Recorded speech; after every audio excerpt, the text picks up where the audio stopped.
Well, hey, friends, it's Ann Eileen Thompson. Hey, welcome back to the Faith Driven Leader podcast, where we get encouraged and equipped by learning from amazing faith driven leaders. Our guest today is Jo Saxton. Now, you might have heard Jo speak at an event. She's a speaker, she's a podcaster, and she's an author. She's the founder of a movement, I would say, called the Ezer Collective, which is an initiative dedicated to investing in women leaders around the world, equipping them to own their voice and to boldly step into their calling. She is also the executive director of the 25, which is a leadership development initiative at Bethel University. You're hearing a theme here. Jo is all about leadership. She was born to Nigerian parents and she was raised in London, England. You'll hear her accent.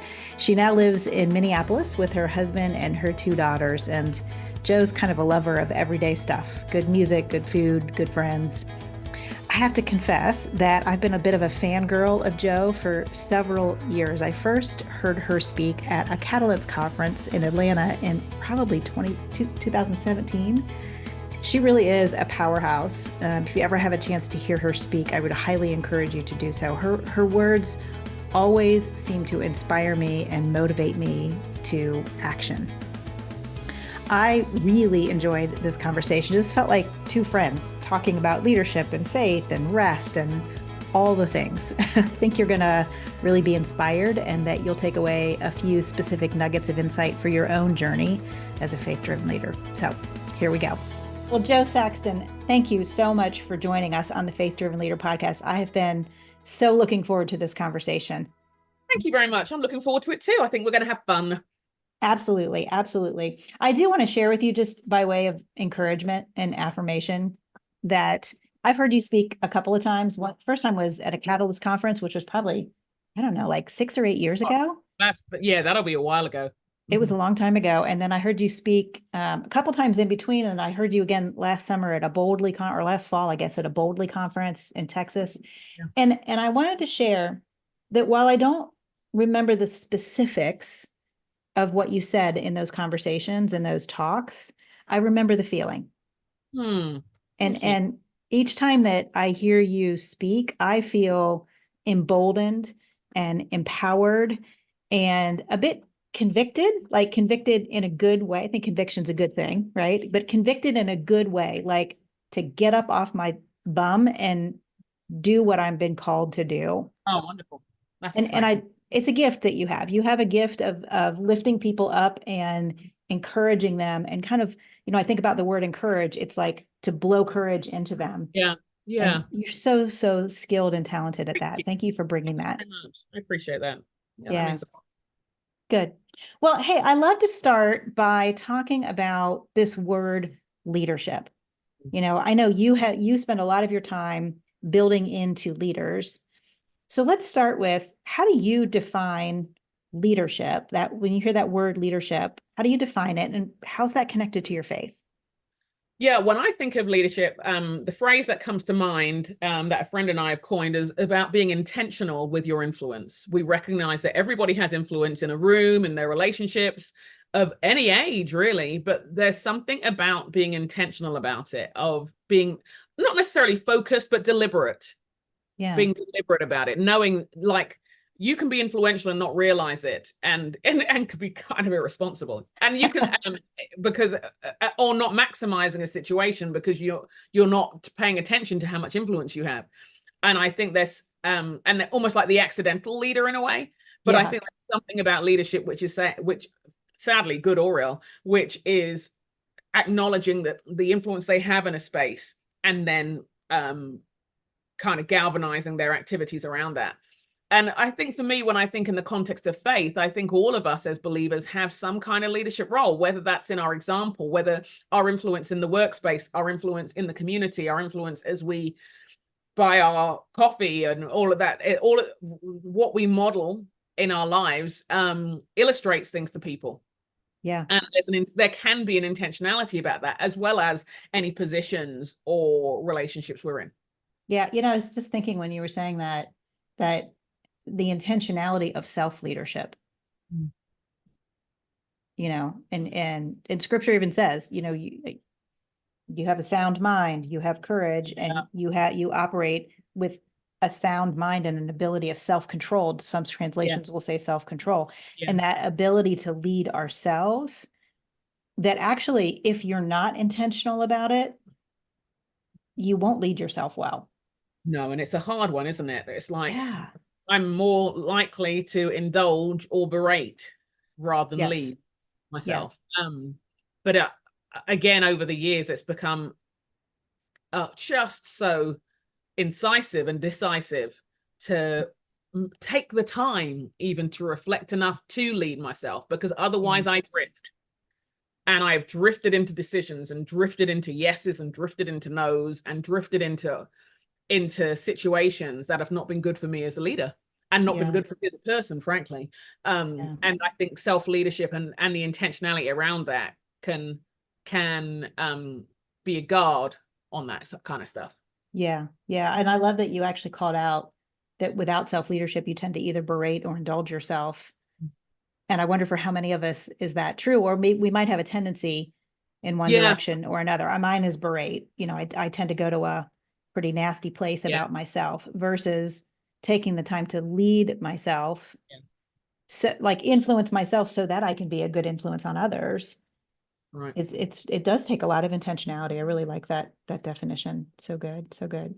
Well, I know you do a lot of work, Jo, with female leaders through Ezer Collective. Tell us a little bit about what you're doing there and why you started that. Yeah. I started Ezer a number of years ago, and it was a kind of combination of things. Some women who I was coaching who wanted to get together. That was one part of it. Another thread was meeting women at conferences and who would ask me questions, and they would be leadership questions, and they would spark long conversations, and they were grabbed in corners, 5 minutes here, 10 minutes there, in a line for the loo kind of thing. And I think there was this deep conviction that a woman's leadership journey is worth more. And I'm aware of the need for access to opportunities. I grew up in a neighborhood that at the time, it's been completely gentrified now, but at the time was a very economically disadvantaged area. And it was the kind of area that people would talk about the achievement gap. And I remember growing up feeling really annoyed, thinking it's not an achievement gap, it's an access gap. We don't have access to the opportunities. We don't have access to things in schools. We're not resourced. It's an under-resourced space for whatever reason, as an under-resourced space, and therefore we live in the consequences of that. And I felt for women leaders, they live in the consequences of under-resourcing and a lack of access to the information that would help propel their careers and their calling. And so the whole idea was to gather a group of leaders together in a space for 2 days, and not just to teach, but to train and to create a space where they could interact with each other. Because my experience has been that when you put a group of women leaders in the room, they'll get things done. Some of it isn't being told what to do. In fact, very little of it is being told what to do. It's just being told that you can. Yeah. And seeing and not having to apologize for being a leader in the room. One of the things we do at the start of every Ezer is get everybody to introduce themselves. And to say where they're leading, to name where you're from and 2 areas of influence, so that we can begin by even flexing the muscle to say this space is about you as a leader, and it's valid, and we're here to invest in you as a leader because you take care of everybody else and everything else and not yourself. And so we have women who are across industries, women in marketing, women in finance, we've had law enforcement, we've had military, we've had women in ministry, nonprofit leaders, stay-at-home moms. We've had the whole gamut of women, from late teens through to retirement age. And again, that whole sense of what does it look like to be intentional about my calling and to invest in it so that there is a return on that investment. So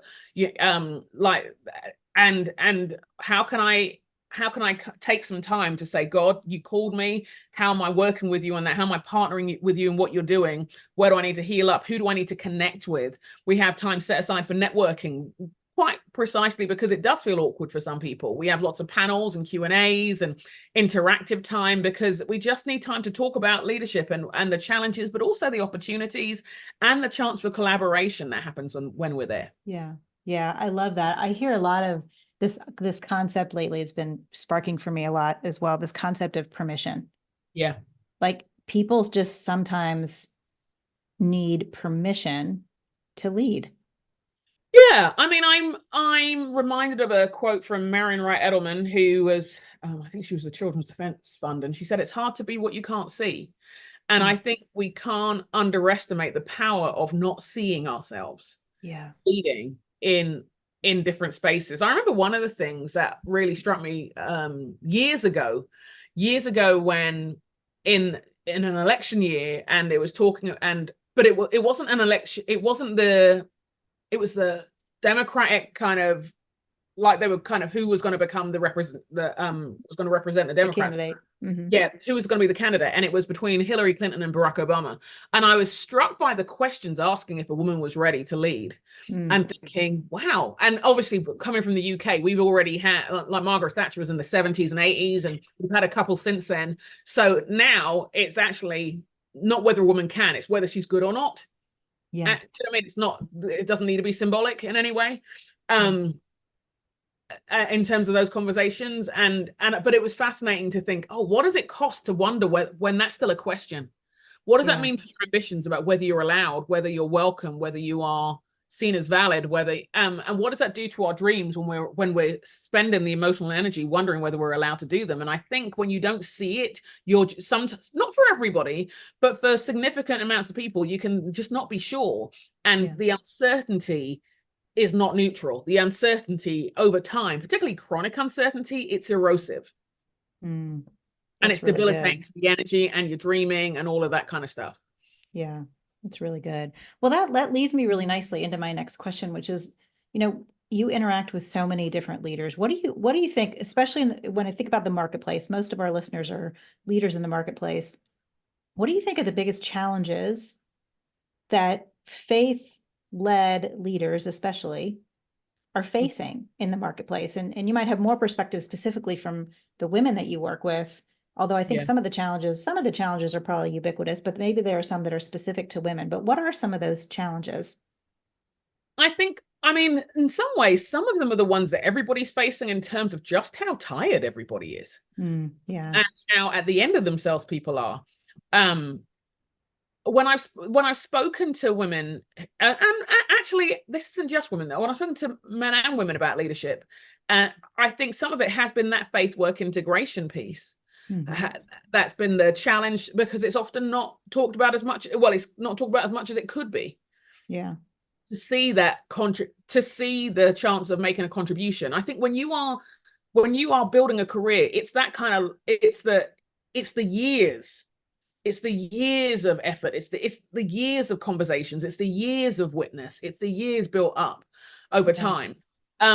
So that's and what that means for your witness and your mission. I think those conversations have come up. I think there are ongoing conversations in terms of ethics from time to time, depending on the in that space. Definitely the ongoing conversation in sexual harassment, Mhm. and how to model good behavior, like don't harass people, and how to handle those sorts of things and give voice to those sorts of things. What does it look like to be the chaplain in a Yeah. workspace? Is that what you're supposed to do? What does it look like to make decisions, and how far should you go up the ladder in corporate spaces, and at what cost? Is that a calling? So I think I hear all of those questions, as well as every question about hybrid versus remote, and having to make Yeah. decisions for people who are stretched, who have been stretched for a long time. Yeah. I love all of these. I wrote down several of them. Maybe let's dive into a couple of them. I was really interested in this whole concept of, you know, should I be the chaplain? How far up do I allow myself to go from a promotion? Do I allow myself to rise in the ranks? And Yeah. how does my faith really integrate with my work? I'm curious, like, what encouragement or equipping or coaching do you give women who are coming with those kinds of questions? I know I wrestled with those in my corporate days of, okay, trying to balance between what I think the Lord is calling me to do and what the world is calling me to Yeah. do. And when are those correlated with each other and when are they not? No, absolutely. I think the first thing I like to remind all leaders, but particularly women, because it's often underspoken about, is most of our heroes of faith had jobs and careers, and we forget we forget to mention that, we forget to acknowledge that, and that, you know, Deborah really was a judge, and Lydia really was a businesswoman, and Huldah really was a spiritual advisor to a king, and you know, there were midwives, there were, do you know what I mean, there were women who were living life and building communities and working at their businesses, and I say that to normalize it, to normal that we are in the lineage of women of different ethnicities, different socioeconomic groups, different marital status, working this out. And so that's one of the things I remind us is important. I often sometimes lament with women leaders. And again, this has been with both, but it's been more often with women leaders, about the lack of acknowledgement of their gifting in the context of a church space. That they're, I had a friend who once said, the church knows what to do with my money, it doesn't know what to do with me. Yeah. I remember being in a room in Silicon Valley with a number of women in the tech space saying, and one of them pointed out and said, there are a number of women here who have influence over up to 1 billion people. And she mentioned some of the big names in tech that we're all familiar with. And she said, you know, but the church doesn't see us. Yeah. And it's like there's this massive influence and a lack of investment, and it starves people, and it doesn't support, and it doesn't recognize that this is part of their being part of the renewable things and for human flourishing. Yeah. And I think when it's hard to have a theological framework for it, when you only hear of a couple of women from the Bible a year, and one of them's Mary, who's fantastic, but you understand my point, that on this, I think we can't help but wonder. Again, it's hard to be what you can't see, and to see how it might work. And so first, I like to first of all normalize the picture of women working. Because so many of the conversations we have about whether a woman should even work are based on such economic privilege, it's embarrassing. And so then it's like, well, since this is part of our life, then and since that is our normal, that is us in our everyday space, what's God's call within that? Yeah. Since God's given you these gifts, and I think rather than it's like, oh, what do I do with this weird part of me that's here before God, rather than saying, you know, actually God made me this way, he gave me that way with numbers, he gave me an eye for business, he gave me entrepreneurship, he gave me creativity. It's a different angle, isn't it? There's an assumption of God's affirmation, which I think is a part of it, and then it's more positive rather than, am I getting it right or am I getting it wrong? Yeah. And we're all going to default to wrong. Like, so what am I getting wrong? Rather than, so what am I exploring? What am I discovering along the way? Who do I need to help me? It's intentional rather than a concession. And I think that's a really massive shift in mentality then. Yeah. Now we still have to make discern those questions about, is that job, is it worth it?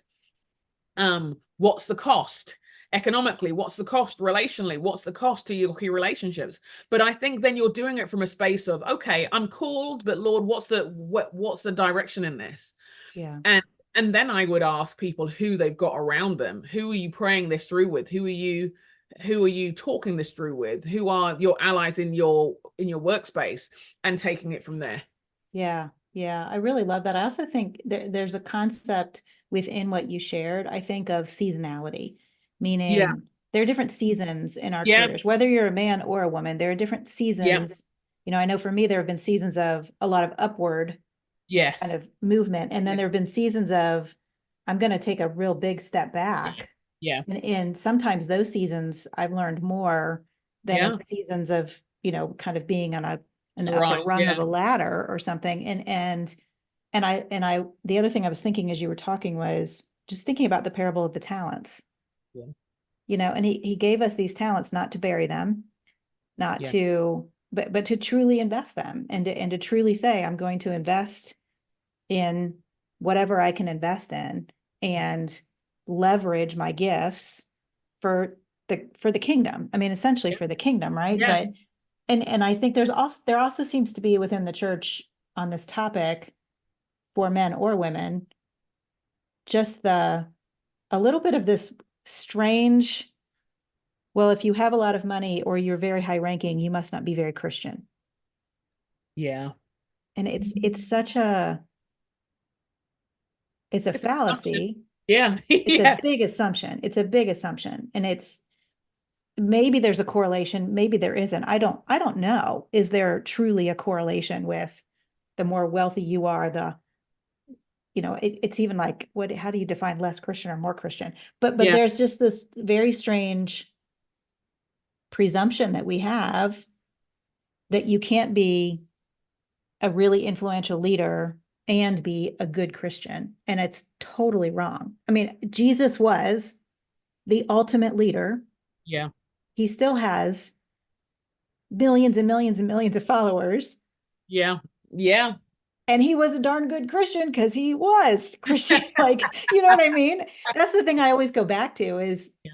Jesus knew who he was, and he was a leader, and he used his skills. He used his talents. Yeah.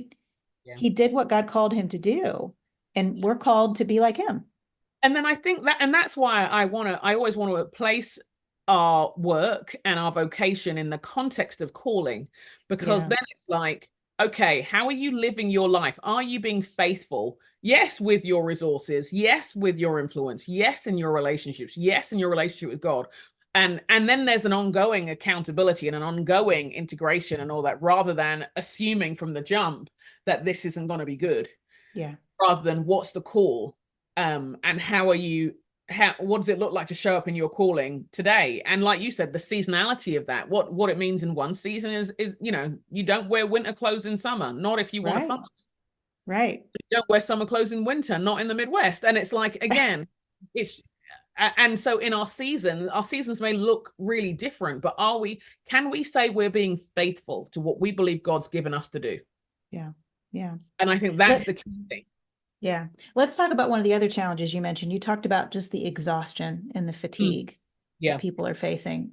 Tell us a little bit in your mind. This is a topic I talk about a lot, but how do we navigate that? How do we navigate this fatigue and this exhaustion? I mean, I think we have to ask. I mean, when I say ask ourselves how it got there, we kind of know, but we kind of know. But I'm asking myself different questions at the minute about it. I'm asking myself, what is the fatigue because I've not rested?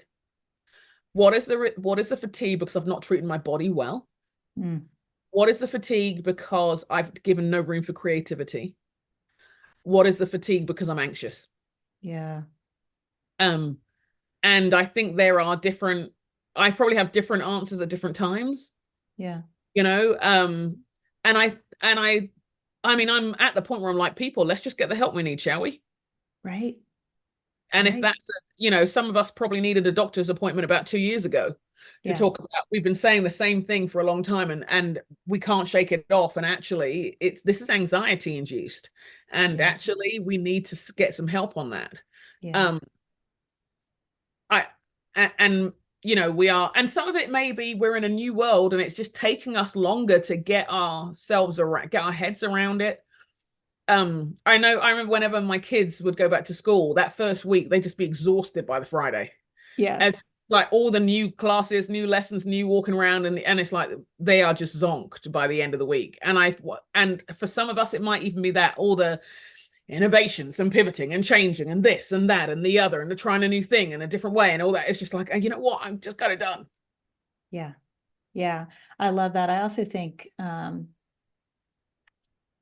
the anxiety plague that we have. Well, first of all, I was thinking that I remember 15, 20 years ago, and probably even more recently than that, it felt like much more of a badge of honor to say, oh my gosh, I haven't been home in 2 months. I've only slept in my home, my house, 4 nights out of the past 90 days. Like people would brag about how busy they were. I do feel like we're starting to see a shift that people at least aren't bragging about how crazy busy they are, Yeah.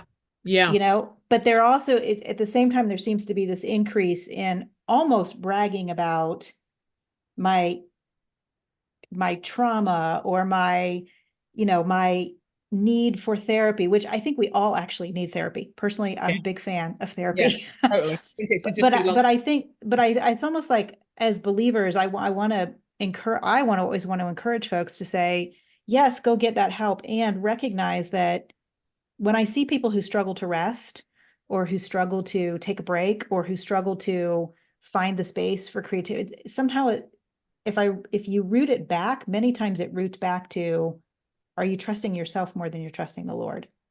Oh gosh, yeah, that's a sobering thought, isn't it? Right? It's a sobering thought.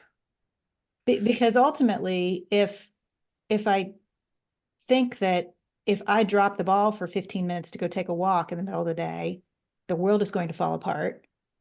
Yeah, I have when a did trust issue. yeah, and I think there is that thing of when did the responsibility slide onto you in that way? Yes. Because we don't all, maybe we didn't start that way. Maybe we didn't start with the point where we felt like everything was down to us, responsible for us, all of that kind of, like Yeah. responsible for everything, I mean. But somehow it slid into it. And Yeah. now we can't see ourselves outside of it. Yeah. Yeah. Um, One time several years ago, the Lord took me on this journey, and he asked me a question about what brings me joy, and I couldn't answer him. I was like, I don't know what brings me joy. I have no idea. mm, And it led me to this exploration of that exact question. When did I decide that I yeah, was responsible for everything and everybody? yeah. And it's like he took me back to my childhood, and my childhood wasn't perfect, but I had parents who I knew. I had a good mother and a good father who I knew were going to provide for me. So I could go ride my bike and pick wildflowers on a summer day. Mm, And I realized as the Lord and I were working through this, I somehow forgot that you are a good father, and I can go pick flowers on a sunny day. wow. Wow. Mm, yeah, that's good. That's really good. Wow. It was such a good realization. And literally since then, I've made a vow, Joe. I don't, when somebody asks me, you know how you ask somebody, hey, how are you? And they're like, oh, I'm good. I'm just so busy. I don't say the word busy anymore. Interesting. I only say I'm full. I will allow myself to be full, but not busy, because the burnout thing is real and I lived it. Yeah, yeah, So, but I love the push that you're giving us to go back and ask the question, like, where's this coming from? Why am I feeling this way? And get the help I need. And also let's look back and say, where is it that I've decided I'm more responsible and I'm more yeah, reliable than he is. yeah. Gosh, Yeah. yeah, it's good. I love the conversation about rest. It's one of my favorite conversations because I've lived it and had to learn it a Yeah, little and it's a bit the hard timeless one, way. isn't it? It's a timeless Yes. conversation, and I actually think it's the check-in. Like, we began by talking about self-leadership and stuff. It's the check-in for every leader. Um, Yeah. in terms of, okay, how's your PTO, and are you using it? Oh, that's a Are you great are you using your perspective. PTO, or is it Yeah. or are you using it as a badge of honor?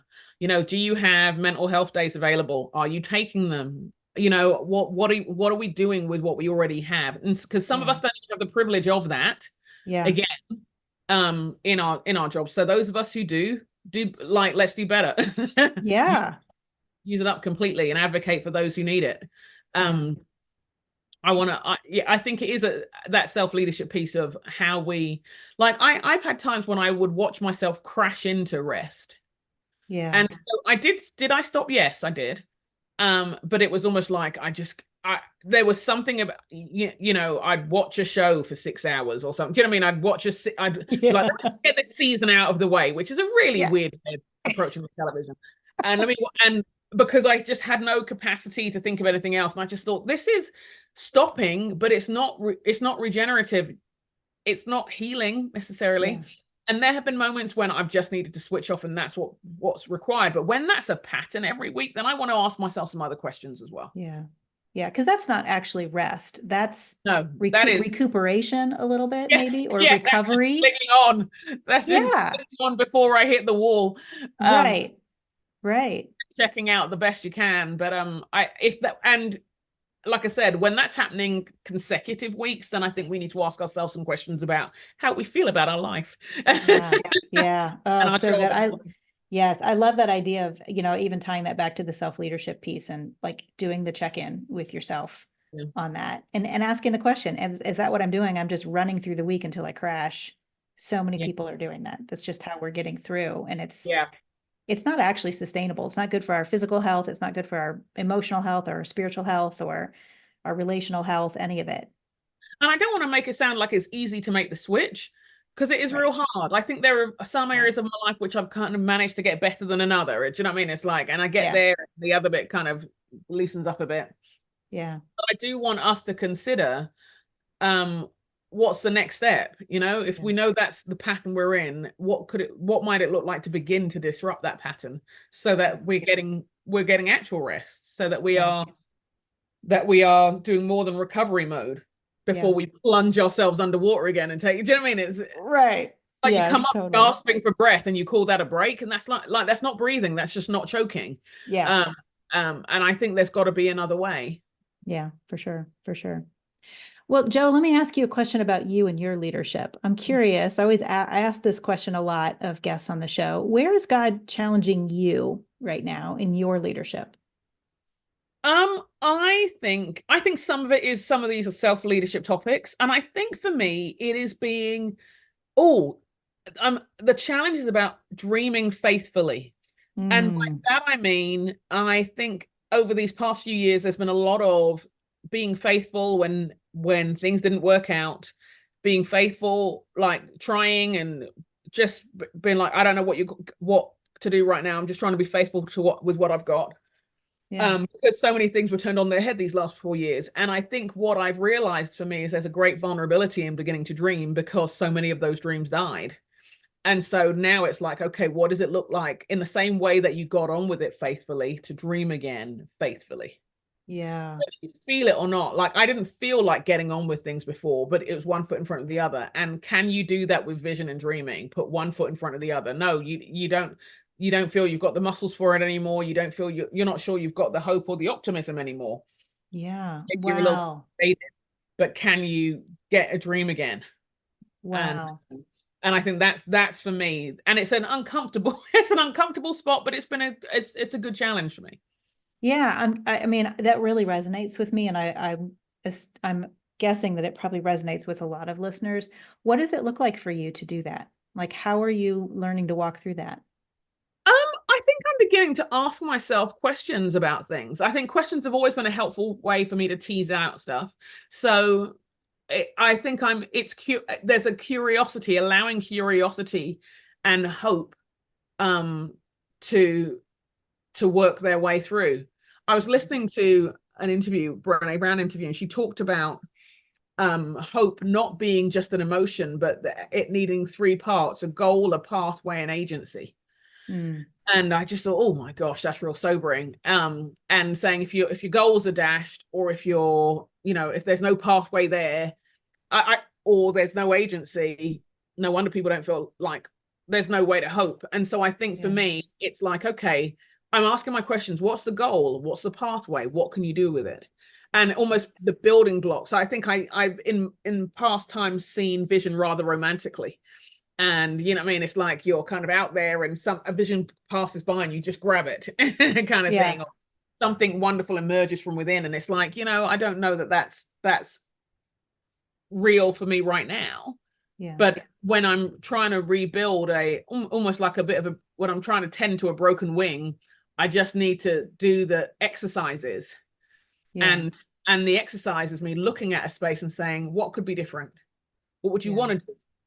What would you be? Is there anything that's particularly excited by it? That as I observe, I'm seeing more things and paying more attention yeah, and praying that through as well. yeah, And I think some of the disillusionment has been out of seeing leaders with big visions and big ministries or businesses crashing and burning, and watching the abuses of power and thinking and almost being disillusioned with dreaming, because I thought that dream was not a good dream. Do you know what I mean? That was not a good dream. That dream was a mess. Um, that dream was given the language of dreaming and the language of vision, but was actually an empire. mm, Um, and so there's almost a temptation to pull away and think, right, I'm not going to do anything like that. And it's like, actually, again, what does it look like to faithfully dream? yeah. And to be able to discern the Yeah, elements of a dream that are me and the elements of that God's yeah, giving me, the things that he's yeah, inspiring in me or the things that he is stirring up in my heart, yeah. and keeping those separate from myself. And for me, the litmus test is always asking myself, am I pointing people to me or am I pointing people to him? Yeah. And that helps me to get focused on, wait a second, is this about growing people, growing something for myself, or is this about growing something for the kingdom? And Yeah.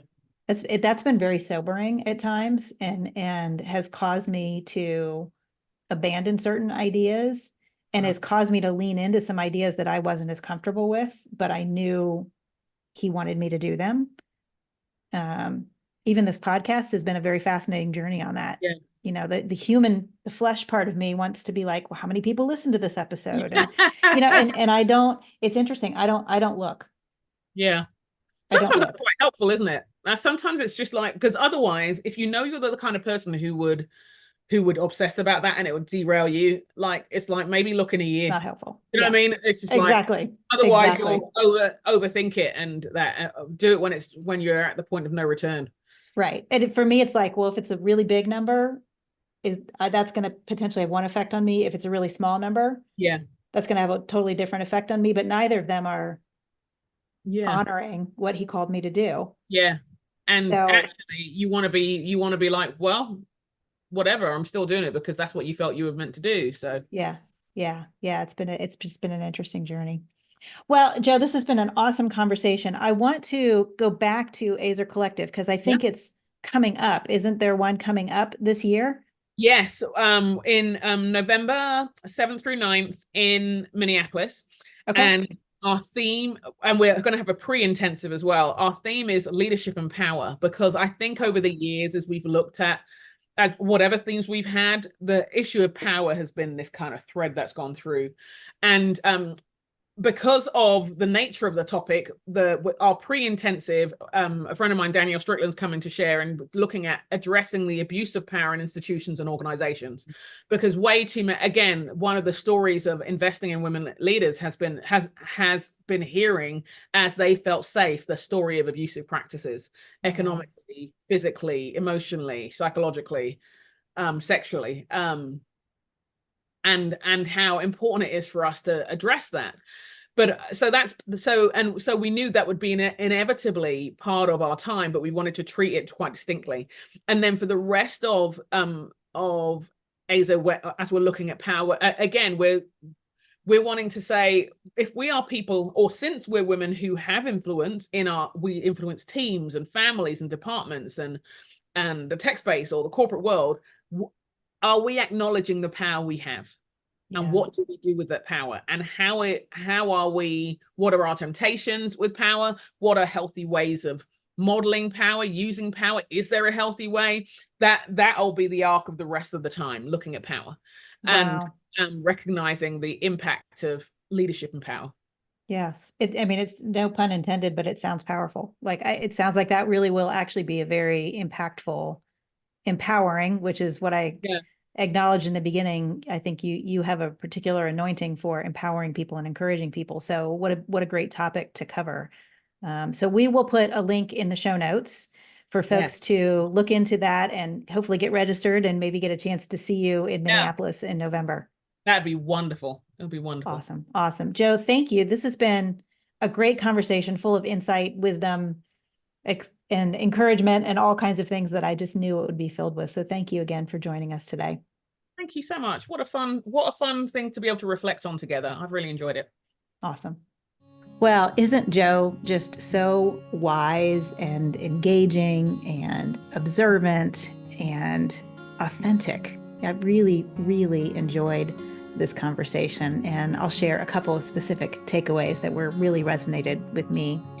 The first takeaway was I really thought it was helpful when Jo reminded us that being in the marketplace is a real calling, even among women. I think so often there's this feeling that being a working woman, especially, or a woman who is a leader, is somehow maybe not biblical.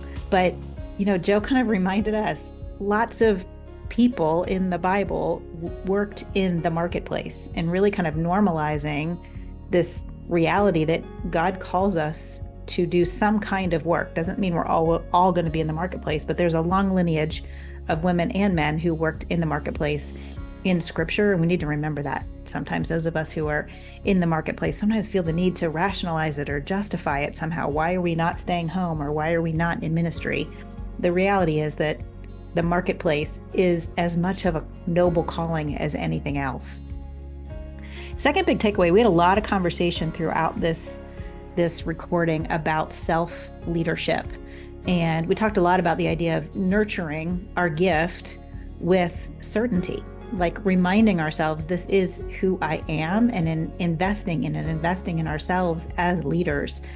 And it was really sobering thought, but it resonated when Jo said that when we or others are uncertain about our capabilities as a leader over time, that uncertainty is certainly not neutral. Over time, it can be very erosive and very destructive. So self-leadership is required for us to remind ourselves who we are on a regular basis. And toward the end of the conversation, we wrapped back around to self-leadership and the role it plays in helping us not to just crash into rest, but to be intentional about leading ourselves to rest when we need it. Such a robust conversation, really, about the idea of self-leadership. And then my last takeaway also was going to lead to my challenge for us coming out of this conversation. But Jo talked about that God is really challenging her to dream faithfully. And I don't know about you, but that really resonated with me. The idea of, over the past several years, a lot of our dreams have kind of died. You know, everything in the world has been kind of topsy-turvy and up in the air. And the idea of dreaming faithfully is not necessarily an easy thing to do. We've got to remind ourselves to have hope and to push through, to ask ourselves the questions, to maybe like almost revisit what are the steps we need to take in order to dream faithfully again. She talked about Brene Brown's formula for hope, that we have to have a goal, we have to have a pathway, and we have to have agency. Without any one of those, we end up without hope. So how do we tend to really what's kind of a broken wing? I loved that analogy for so many of us of dreaming faithfully. Again, we've got to go through, do the exercises. When you've got a broken bone or a broken wing, you have to do the exercises. So putting ourselves through that discipline in order to dream faithfully, rather than just romanticizing it, or rather than allowing ourselves to just decide that we don't have the room to dream anymore. So that leads me to our challenge. I really want to challenge each and every one of us, myself included, to start dreaming again, faithfully, like with hope. And I'm really going to think about, and I want to encourage you to think about the exercises that Jo referenced. Determine what is the goal. What are the steps that you need to take, and where and how do you have agency to make it happen? These things will enable us to have hope for the dream that we are faithfully and vulnerably daring to dream. Hey, if you are a female listener, consider signing up to attend the Ezer Collective in Minneapolis this November. You heard Jo talking about that, and I hope to see you there. There is a link in the show notes for you to register for that if you've not already done so. Well, as always, I really hope that you're loving The Faith Driven Leader. I would love your support. Would you share this episode? Would you rate it? Would you review it? Would you tell a friend about it, especially if it's impacted you specifically today? Well, thank you again to Jo Saxton for joining us today, and I'm looking forward to our next conversation here on The Faith Driven Leader.